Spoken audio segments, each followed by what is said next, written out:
our Zoom participants. And hello, everyone. My name is Becky Robinson, and I'm so glad that you have chosen to spend part of your afternoon with Aubrey and me to learn about email marketing. And we're going to get started in a few minutes, but first, I want to talk about a few technical considerations. And first of all, I would love to invite you to talk with us throughout today's event in the chat. And I would invite you please to use the drop down menu to select all panelists and attendees so that everyone can see your comments. So if you could take a quick moment and say hi and let me know where you are, I would love to communicate with you. And throughout today's event, I also want to engage you with some questions and see your answers in the chat. So it's important to me that you find the chat so that we can talk to each other throughout today's event. And I'm curious, here in Michigan, where I live, we have some beautiful snow on the ground. So what's the weather like where you are? Are you enjoying the winter? We also have a colleague in Florida, and she mentioned that there's a cold warning, and cold warning means like 46 degrees, and everyone in Florida panics. Whereas here it's about 30, and I find 30 to be pretty nice. So hi to Sharon in Georgia. Nice to see you. Hi, Dick in Northern California. I got to let you all know that I'm kind of chill about this event today. I'm looking forward to talking to you about email marketing because it is an important part of marketing any book or business. And really just want to have a conversation with you. So welcome to Vicki and welcome to Deborah in Washington, D.C., where it's cloudy and cool. Nice weather in Northern California. Nice to hear. And Sharon, nice to see you in Birmingham, Louisiana. Dorothy, it's so great always to see the names of people I recognize. So I know some of your names and I don't know others, but I'm so glad you're here. Mary, you're in Toledo? Wow. I'm I in did not Toledo. yeah, our company is in Toledo. Maybe one of these days when we're allowed to meet people, we could meet in person. Hayden is in Muskegon, Michigan, which happens to be one of my favorite places in the world. I love that side of the state. So if you're not seeing other comments, it's because people are not using the drop-down menu. So just a gentle reminder, use the drop-down menu and make sure that when you write your two that it says panelists and attendees. That way everyone can see your comments. So as we get started today, I'm going to get some slides going in just a moment, and we're going to dive into today's topic. What I want to ask you, though, is whether or not, if you're on this call today, whether you have an email list. And when I say, do you have an email list, what I mean is not do you have email and a list of contacts in your email, but do you have a permission-based list where you've been collecting email addresses either in person or on your website, and people are giving you explicit permission to email to them? So go ahead and let me know in the chat, yes or no. Do you have a permission-based email list? So far, I see a lot of no's. And I see that Sharon says she doesn't have one, and it's really stopped her as it relates to moving ahead with book publication. All right, so in a moment, I will get started with these slides. And as we dive in, many of you have likely been on our webinars before, so you know about who we are as a company, but Aubrey is just going to tell you really briefly a few things about us as a company before we dive into the content. Sure, I'll make this really quick. This is a team photo from, was it the in-person meeting last year, I believe? It was. And Becky, as most of you probably should know by now if you've been to our events, she's our CEO and founder. So we're always grateful to have her here with us to share her expertise as it relates to book marketing, email marketing, social advertising, social media, all those great things. And let's see. So we have partnered with business book authors since 2012. We've launched over 100 books. I'm excited to see the 2020 poster up here when we have our events next year, and we'll have a new book count for you guys. Here's our 2020 books. There it is. Nice. So we've had a lot this year as well. So we've been very fortunate. And then our next slide, we have just some of our networks that we've cultivated over the years since we've been in business, and a little infographic that shows our global reach. That map there shows our webinar attendance. So we do have a global reach. We do have these networks that we love to tap into when we are working with authors or to launch their books and to do email marketing and all sorts of things. So we're proud of that. And then finally, here's just a breakdown from 2019 of our service offerings and kind of where most of our work falls, which you'll see most of it is in the social PR and the book launch world. And we'll plan on updating this graphic for you as well. So in the new year, you'll be able to get more of a breakdown of what we've been doing in 2020. So I will hand it back over to you, Becky, and I'll be back at the end for questions. Thanks so much. And thanks for those of you who have given me some info about your email marketing experience in the chat. It's great to have the perspective that some of you do have permission-based lists, some of you don't. Some of you have lists that you wish could be larger. And as we get started today, I want to give you just a little bit of an idea of my view of digital marketing. This is another graphic, Aubrey, that we should probably update. We've been using this one for a long time, but one of the things I want to call your attention to is this house at the center of the graphic. So if you are looking to build influence online, one of the most important things is to have a center for your digital marketing. For most people, that center needs to be a place that you own and control. So your own website, your own domain. Some people may have more than one, but a lot of people, this is a joke I like to make at times. If I'm talking to a client, I'll ask them how many homes they have. Now, I talk to people all over the world, and I've gotten myself into trouble with that question of how many homes do you have? I have just one home. I find that one home is more than enough for me to take care of. I know some people are blessed to have more than one home, and it's the same with websites. And so most of us only have one online home.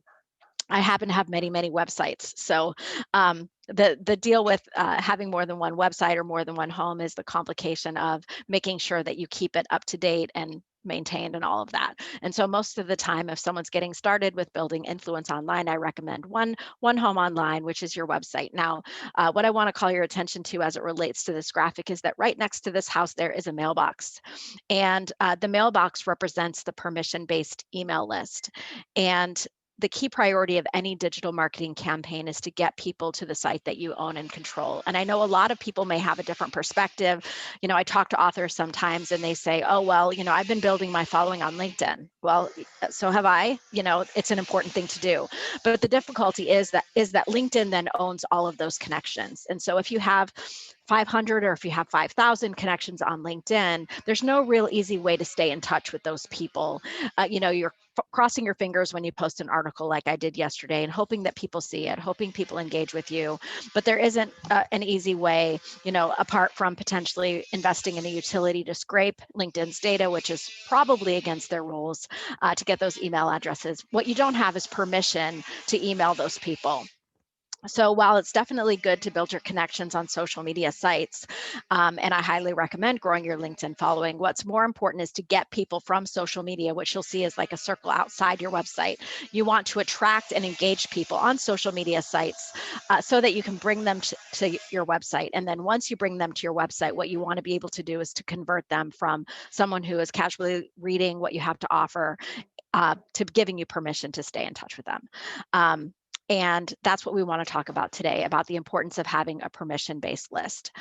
And by the way, I want to just apologize if you're hearing any background noise. Our family is going through a bathroom renovation, which is exceedingly exciting, but also noisy. I can hear it. I don't know if you can. So let me know in the chat if you can hear it. It's the sound of progress. So a little bit more about social media. Email marketing. So let's talk about this. So the first step, if you want to think about enhancing your email marketing, is to really think about who your existing contacts are. And one of the first questions you want to ask yourself is, how current are your email contacts? So my team and I are working with an author right now who's bringing a new book out in the new year. And I think it's okay, I'll say his first name, it's Mike. And, you know, Mike has been an HR executive, had a lot of connections over the years, and had an email list that he let go for many years. And so one of the things that Mike is doing is going back to look at those contacts, trying to see how up to date they are, and to test the list and update and refresh to make sure he still has permission to stay in touch with some 30,000 contacts that he had over the years. Now, I want to make sure that I differentiate here between a permission-based list and just your email contacts, because many of us interact with people every day via email, and we know them and they know us. But the difference really is to have that explicit permission where someone is opting in and saying, you know, I'm willing to receive marketing from you. And, it can be overwhelming at times to think about beginning to build a list, but from wherever you are today, since you're here listening to me, I want to encourage you to invest the time to build that permission-based list, because it will build over time as you add value to people in the world. And from a marketing perspective, the conversion that you can get when you can be in someone's inbox is it far surpasses any other kind of conversion or engagement that you can create.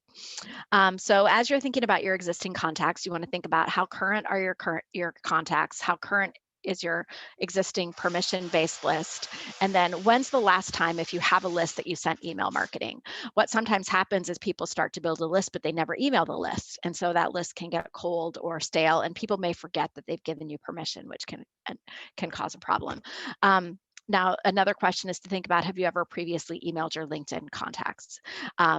Because it used to be that you could extract a spreadsheet of your LinkedIn contacts. Now, the next step of importing them to an email marketing system is not allowed, but it is one that many people do. And I'm curious, if you're on the call today, if you've ever started to receive email marketing that you didn't sign up for.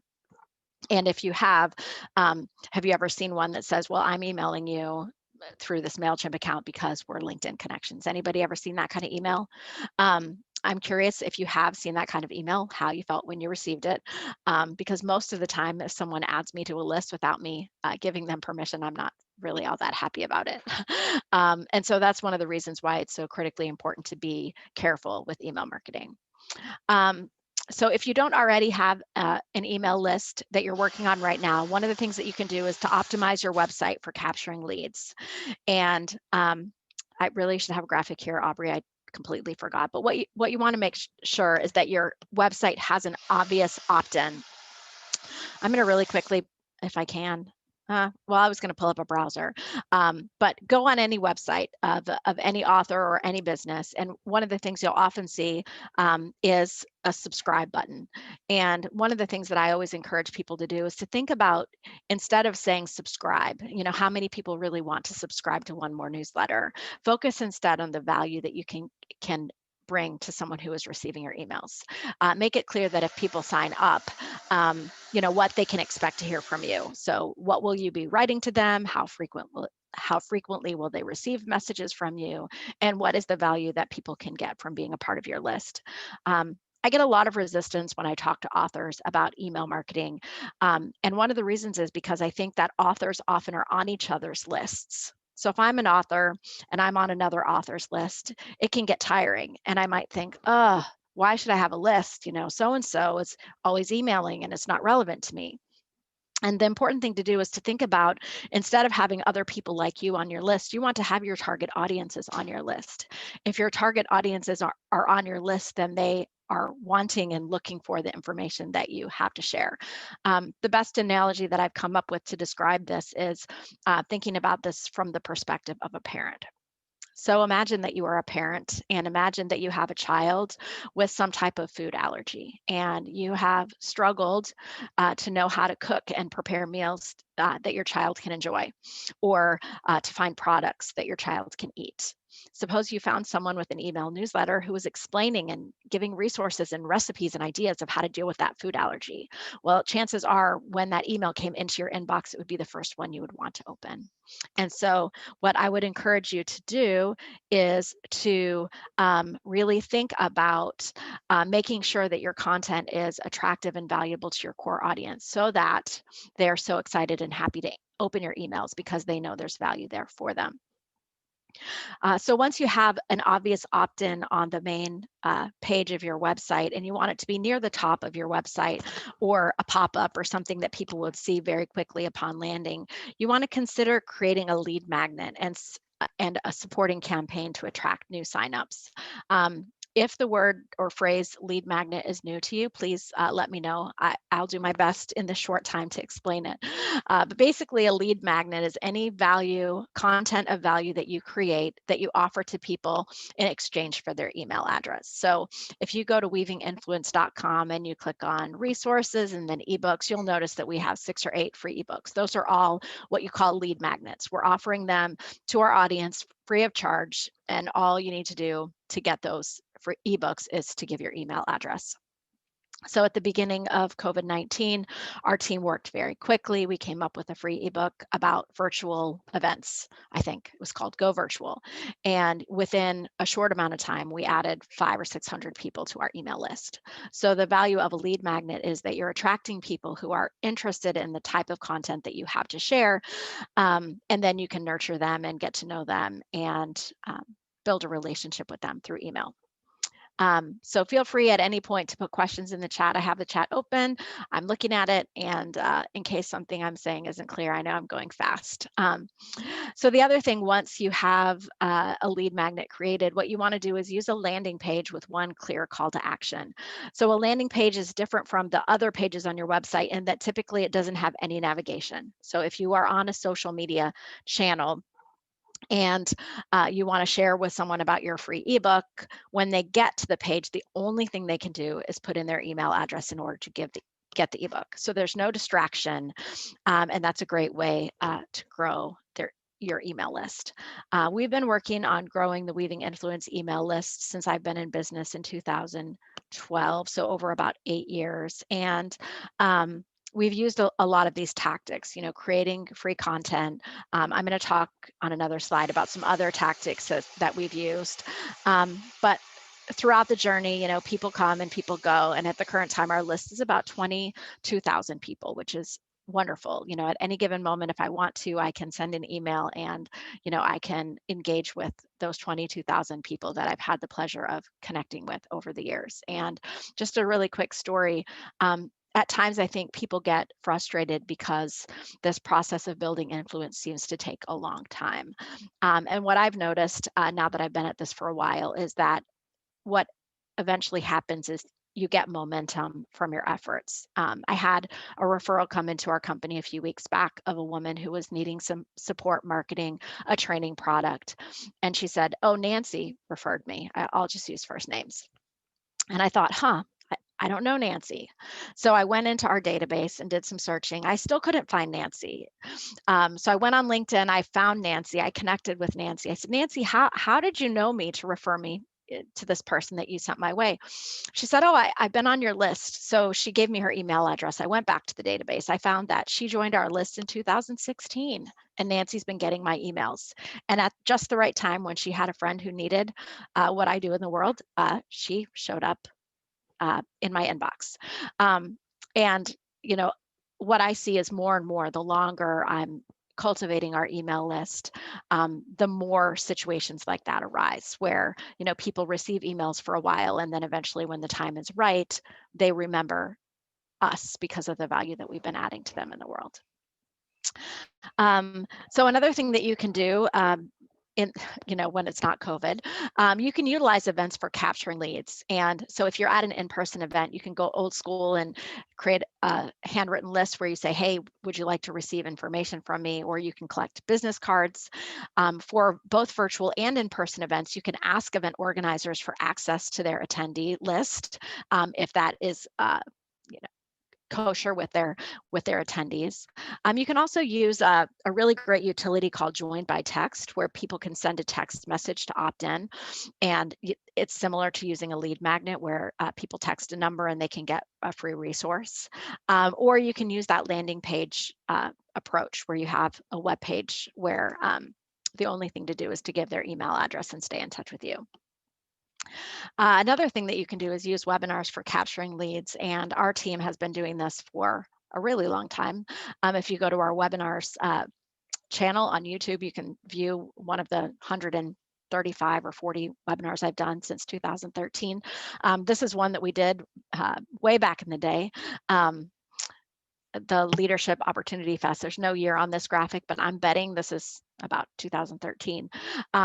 But one of the things that you can do if you're doing a webinar event in order to grow your list is to partner with more established thought leaders. So anytime that you can partner with someone who has a list that's larger than your list, then you'll be able to drive additional traction. So One example of this is Bill Treasure, who's pictured here on the graphic. We've done a number of webinars over the years together, and one notable webinar we did was with Jim Kouzes, another with Marshall Goldsmith. And so the idea there is that when you partner with others who might have a large list, you can attract some people who may also be interested in what you have to offer. We've been doing some cross-pollination with several events where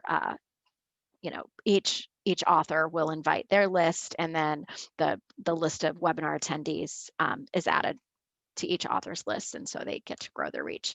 And you can use social advertising also to extend the reach of your free event and attract additional people to sign up for your list. And you can invite others to share your event to increase reach. Any of these tactics also can be used if you have a free lead magnet that you're offering.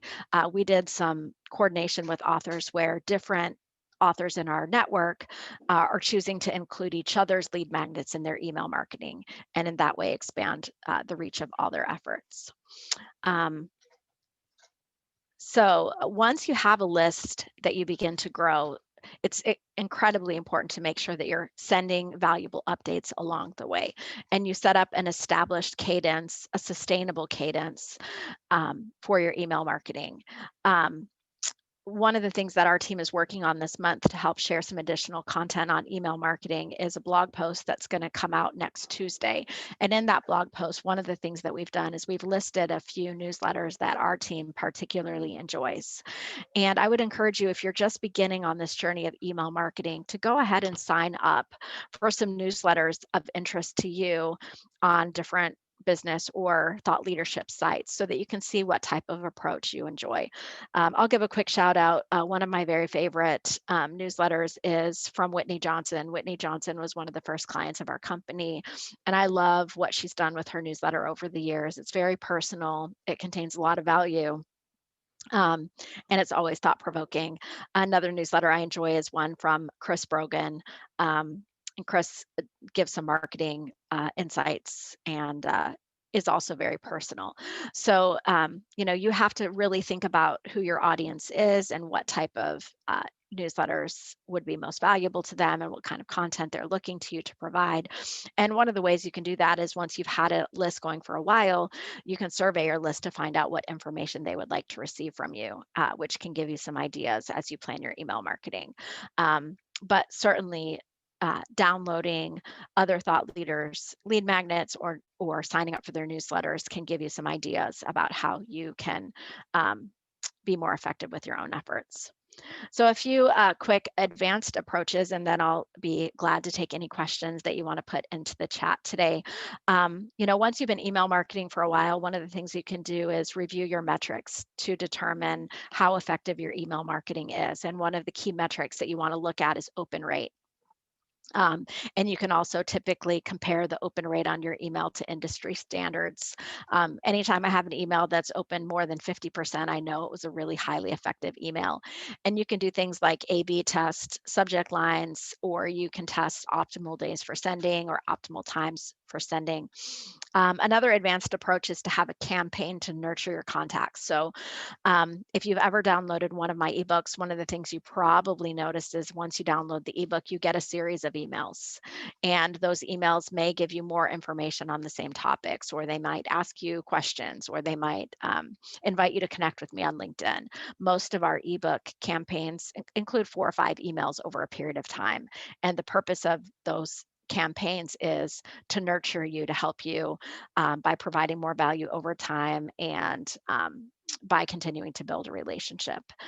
The other thing that you can do is tag and sort your list so that you're sure that you're sending the right information to the right people at the right time. So for these marketing focused webinars, we have a small list of about 525 people that we send to, and they are typically people who have either signed up for an ebook about marketing or attended a past marketing webinar. We don't email all 22,000 of our people about a marketing focused webinar. So ensuring that you're sending the right message to the right contacts at the right time can increase people's engagement with your email marketing over time. So I think that is the end of my prepared comments, and I'm happy to take any questions that you have. I did see a question from Dick earlier related to the slides, and I'm happy to be able to send a PDF of the slides over with our follow-up email. So yes, we will provide that info after the call. I also saw a question from my friend Hal, who's on the call, about a landing page, and that may be a question that others of you have. Again, a landing page is a page where there's a singular call to action. I'm going to stop sharing my screen and I'm going to go find a landing page so we can show you an example. So yesterday when I wrote that article that I mentioned on LinkedIn, one of the things I did at the end of the LinkedIn article is I offered people to go download this free ebook. Now I'm going to say this is the ugliest landing page ever built, and I can say that because I built it myself. Um, so this is on beckyrobinson.com, and this is an example of a landing page. So what you're going to notice different from a regular website, there's no navigation. You can't get back to my website on this page. Really, all you can do is find inspiration for your journey and download this free ebook that I wrote. And so we ask you for your first name and your last name. Nope, just your first name and your email. And then you can click and download it. And then down here at the bottom, we have some more information about what people will find in the ebook and another chance for people to sign up. And then a bio. So this is an example of a landing page. As I mentioned, the value of this is that you can share this link in social media, and the only thing that you're doing really is growing your list by the people who sign up from that landing page. So looks like there's some more stuff that's come into the chat while I wasn't looking. So let's see. So when someone gives you their business card, does that imply permission to email them? That's a good question, Hayden. So anytime someone gives you a business card, of course, you're free to email them personally through your Gmail or whatever mechanism you use for emailing. But when someone gives you their business card, they are not giving you permission to email them marketing materials. And so you always want to ask and that's why I differentiate between implicit and explicit permission. So explicit permission is when someone is opting in. They are choosing to say, like, I'm signing up to be on your list. And you always want to make sure that you have someone's permission before you add them to a list. So I hope, Hayden, that answered the question. I would not simply because someone emails me or connects with me on LinkedIn or, even reaches out with an interest in working with my company, I would not consider that permission. Most of the time, permission is given through filling out a form of some kind or registering for an event. Sharon wants to know if the landing page is connected to my website, and I will share my screen again and show you actually how I got to the landing page. Yes, typically the landing pages are connected to your website. So let me just show you really quickly, Sharon, and answer to your question. So this is my website, beckyrobinson.com, and you'll see here in the sidebar, I have this offer, download my new free ebook. It's not new, so I should probably change that. But when I click on the cover of the ebook, I get to this landing page. So I hope that answers your question. And do we help design landing pages for clients? Yes, we do design landing pages for clients and web pages and lead magnets and all of the things that we've talked about on today's call. So if you need some support with your email marketing efforts, or you're interested in partnering with us to build a landing page or create a lead magnet, those are all things that we do at Weaving Influence. As we wrap up the half hour together, I will once again share these slides, and I always welcome any interaction from you. I would love to hear from you. You can email me, becky@weavinginfluence.com. You can check out our course at weavinginfluencelab.com. You can email me at any time. Becky, maybe I already said that. My cell phone number is here, my Twitter, Facebook, LinkedIn, Instagram. I'm Becky RBNSN, which is my last name without the vowels, on all the social media channels. I would love to connect with you.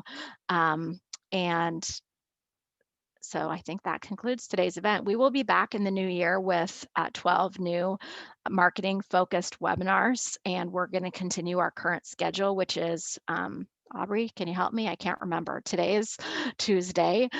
Today is the first Tuesday of the month. We will Yep. be the first Tuesday of the month at 1 p.m. Eastern for marketing webinars in 2020. So thanks for being with us today. We'll be in touch with some follow-up soon.